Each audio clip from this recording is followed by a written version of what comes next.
Advocate Anil വിളയിൽ ഇപ്പോൾ MLA Premkumar പറഞ്ഞതിനോട് അങ്ങയുടെ പ്രതികരണം.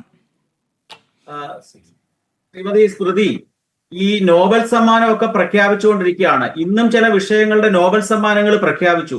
എനിക്ക് തോന്നുന്നു കെമിസ്ട്രിയുടെ നോബൽ സമ്മാനം ഇതുവരെ ഈ വർഷത്തെ പ്രഖ്യാപിച്ചിട്ടില്ല. ഈ കേരളത്തിലെ പത്മകുമാറിനും വാസുവിനും ഈ പ്രേംകുമാർ MLA ഉൾപ്പെട്ട CPM നേതൃത്വത്തിനാണ് ഈ വർഷത്തെ കെമിസ്ട്രിയുടെ നോബൽ സമ്മാനം കൊടുക്കണമെന്നാണ് എന്റെ അഭിപ്രായം. നിന്ന നിപ്പിൽ എങ്ങനെ ചെമ്പിനെ സ്വർണമാക്കാം, സ്വർണത്തിനെ ചെമ്പാക്കി മാറ്റാൻ തുടങ്ങിയ കാര്യങ്ങളില് ഇത്രമാത്രം ഗവേഷണ ബുദ്ധിയോടുകൂടി CPM-ന്റെ ഒരു ജനപ്രതിനിധിയായിട്ടുള്ള വ്യക്തി പറയുന്നത് കേട്ടപ്പോൾ കേരളത്തിലെ സമൂഹം ലജ്ജിച്ച് തല താഴ്ത്തുക തന്നെയാണ് ചെയ്യുന്നത്. ഇതൊക്കെ പോട്ടെ, ഈ അവിടുത്തെ തട്ടിപ്പ് നടന്നു എന്നുള്ളത് പൊതുസമൂഹം അംഗീകരിച്ച ഒരു സാഹചര്യത്തില് നമ്മൾ ശ്രദ്ധിക്കേണ്ട ഒരു കാര്യമുണ്ട്. എന്തുകൊണ്ടാണ് ഇപ്രകാരമൊക്കെ ശബരിമലയിലെ തട്ടിപ്പുകളും വെട്ടിപ്പുകളും വർഷങ്ങളായി നടക്കുന്നത് എന്നുള്ളത് കേൾക്കാമോ? കേൾക്കാം, പറഞ്ഞോളൂ. ശബരിമലയിൽ ഇപ്രകാരം തട്ടിപ്പുകളും വെട്ടിപ്പുകളും നടക്കുന്നത് എന്താണ് കാരണം എന്നുള്ളതിനെ പറ്റി ചിന്തിക്കാൻ ഉള്ള ഒരു അവസരമായിട്ട് ഇതിനെ മാറ്റേണ്ടിയിരിക്കുന്നു. കാരണം ദേവസ്വം ബോർഡിന്റെ 75ാം വാർഷികം ആഘോഷിച്ച അവസരമാണിത്. 1950കളിൽ ഉണ്ടാക്കിയ ഒരു ദേവസ്വം നിയമവും ഒരു ദേവസ്വം മാനുവലും അനുസരിച്ച് തന്നെയാണ് ഇപ്പോഴും ഈ കാര്യങ്ങളൊക്കെ നടക്കുന്നത്. ഈ അവസരത്തിൽ 75 വർഷമായിട്ടുള്ള ഈ നിയമങ്ങള് കാലാനുസൃതമായി പരിഷ്കരിക്കാനോ കാലാനുസൃതമായ വ്യത്യാസങ്ങൾ വരുത്താനോ കേരളത്തില് മാറി മാറി ഭരിച്ചിട്ടുള്ള ഇടതു മുന്നണിക്കും വലതു മുന്നണിക്കും സാധിച്ചിട്ടില്ല എന്നുള്ളതാണ് ഈ തട്ടിപ്പിന്റെയും വെട്ടിപ്പിന്റെയും പ്രഭവ കേന്ദ്രം എന്ന് മനസ്സിലാക്കാൻ സാധിക്കും.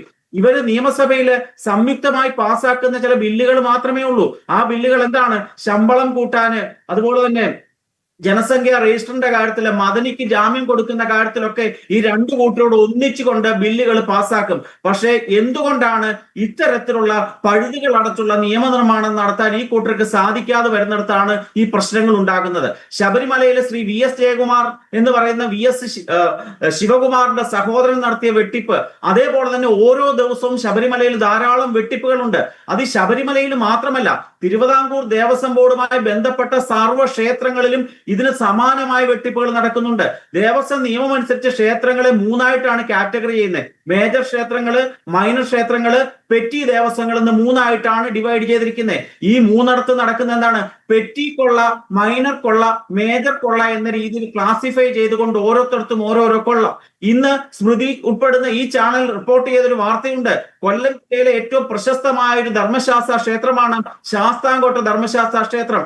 അവിടെ കഴിഞ്ഞതിന്റെ മുമ്പിലത്തെ വർഷം എന്റെ വീടിന് തൊട്ടടുത്തുള്ള ഒരു ക്ഷേത്രമാണിത്. 2 വർഷങ്ങൾക്ക് മുമ്പ് അവിടുത്തെ കൊടിമരം സ്വർണം പൂശി ദേവസ്വം ബോർഡിന്റെ നേതൃത്വത്തില് വൻ തട്ടിപ്പ് ഞാൻ നേരിട്ട് കണ്ടതാണ്. ആ കൊടിമരം ഉയർന്നു നിൽക്കുന്നത് ഞാൻ കണ്ടതാണ്. മഞ്ഞ തിളക്കത്തോടുകൂടി, സ്വർണത്തിന്റെ നിറത്തോടുകൂടി. ഞാൻ 4-5 മാസം കഴിഞ്ഞ ആ ക്ഷേത്രത്തിൽ ദർശനത്തിന് പോയപ്പോൾ കറുത്തിരുണ്ടിരിക്കുന്ന ഒരു കൊടിമരം അവിടെ കാണാൻ സാധിച്ചു. ഇന്ന് അത് റിപ്പോർട്ടർ TV പുറത്തു കൊണ്ടുവന്നിട്ടുണ്ട്. ഇതേപോലെ തന്നെ എല്ലാ ക്ഷേത്രങ്ങളിലും ഇപ്രകാരമുള്ള വൻ വെട്ടിപ്പുകളും തട്ടിപ്പുകളും നടക്കുന്നു. ഇതെന്തുകൊണ്ട് സംഭവിക്കുന്നു എന്നുള്ളതിനെ പറ്റിയുള്ള ഒരു പഠനം നടത്താൻ ഈ സാഹചര്യത്തിനെ വിനിയോഗിക്കണം. ശ്രീ ഉണ്ണികൃഷ്ണൻ പോറ്റിയെ വെറുതെ ശിക്ഷിക്കുകയല്ല വേണ്ടത്, അയാളെ മയപ്പെടുത്തിക്കൊണ്ട് എപ്രകാരമാണ് ഈ ദേവസ്വത്തിലെ പഴുതുകൾ എന്ന് അയാളിൽ നിന്ന് കേട്ട് പഠിച്ചിട്ട് ആ പഴുതുകൾ അടയ്ക്കുക എന്നുള്ളതാണ് ആദ്യമേ ചെയ്യേണ്ട നടപടി. വിദേശ രാജ്യങ്ങളിൽ അപ്രകാരമുള്ള തന്ത്രങ്ങളുണ്ട്. കള്ളനോട്ടടിക്കുന്ന പ്രതികളെ പിടിക്കുകയാണെങ്കിൽ അവരോട് ധനകാര്യ വകുപ്പ് എന്താണ് ഈ കള്ളനോട്ടിന്റെ അകത്തെ എത്തിക് ഹാക്കിംഗ് എന്നൊക്കെ നമ്മൾ പറയുന്ന പോലെ തന്നെ എന്തൊക്കെയാണ് പഴുതുകൾ എന്ന് അവർ പഠിക്കാറുണ്ട്.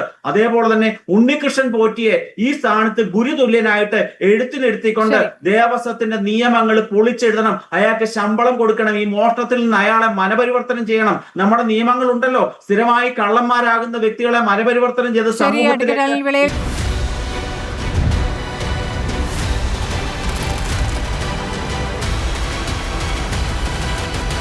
ഡിബേറ്റ് വിത്ത് സ്മൃതി പരുത്തിക്കാട്.